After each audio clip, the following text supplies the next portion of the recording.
So a lot of what I do is I do a song by mail thing. People call up and they say, listen, we're going on strike, we'd like to have a song to sing on the picket line. Yeah. Really, seriously? Really, sure. Yeah. Well, I need your services sometime.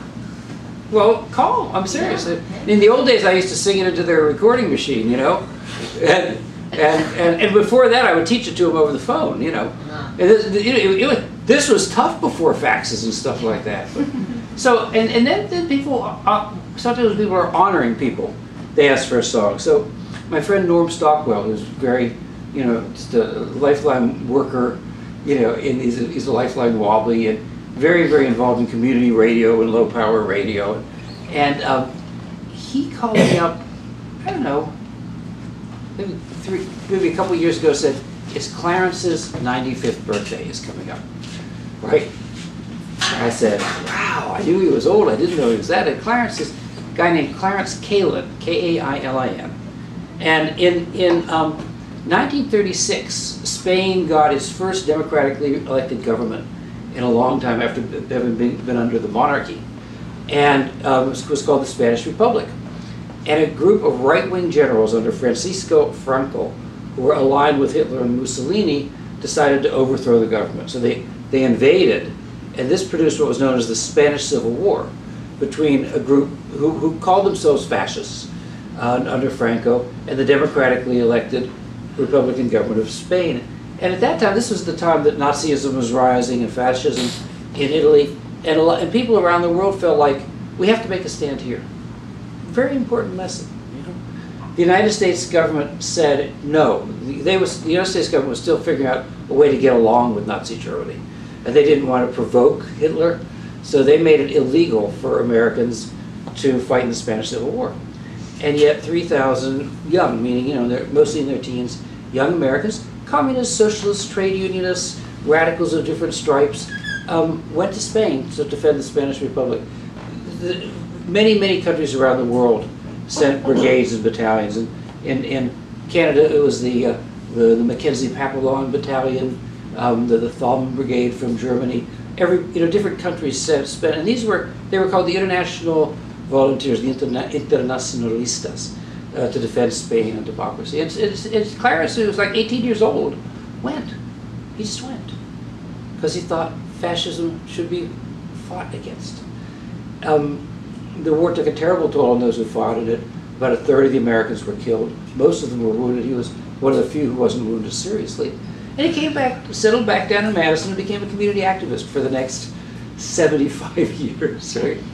And on they're winding a street. Here's Clarence. You know, they're trying to cut down a tree. There's Clarence. You know, they're not teaching black history in the schools. There's Clarence. You know, it didn't matter what the issue was. Just. And he founded something that I go around recommending. He founded the Madison Socialist Potluck, right, which meets every second Tuesday, and they gather at somebody's house. You bring a covered dish, and they sit around and talk politics. And if somebody's in town, they invite them to come speak. If they hear I'm in town, they'll say, "Si, come tell us what you're doing." You know, so I think it's wonderful because it's a community gathering and event. So I was not. So they wanted a song for Clarence's 95th birthday. He's one of something like 8 surviving Spanish Civil War veterans in the United States. The decks are cleared, the hold is full, all right-wing cargo jettisoned. Our course is set as we go proudly sailing forth from Madison. And who has come to see us off, as he has done so often, to stand and gaze out from the shore, far beyond Wisconsin. From Lake Mendota to the sea, our freedom ships are sailing. All hands to work and dip the sails as we pass Clarence Kailin. Though he's been constant through the years, it's not every fight he's been in.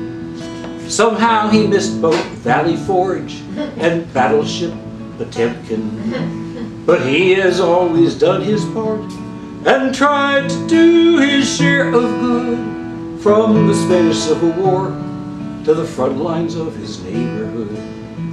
From Lake Mendota to the sea, our freedom ships are sailing. All hands to work and dip the sails as we pass Clarence Kailin. Ask Clarence how to live a life of purpose and direction. He says you simply make a left at every intersection. He is a conscience and a guide when clarities unravel. Whatever roads we choose to ride, whichever seas we travel. From Lake Mendota to the sea, our freedom ships are sailing. All hands to work and dip the sails as we pass Clarence Kailin. Ask Clarence how he likes these lines. He's briefly introspective, then says all songs of praise should be both modest and collective. So all together let us form a mighty potluck choir and simply say to Clarence, you have raised our voices higher. You have raised our voices higher. From Lake Mendota to the sea, our freedom ships are sailing. All hands to work and dip the sails as we pass Clarence Kailin. As we pass Clarence Kailin.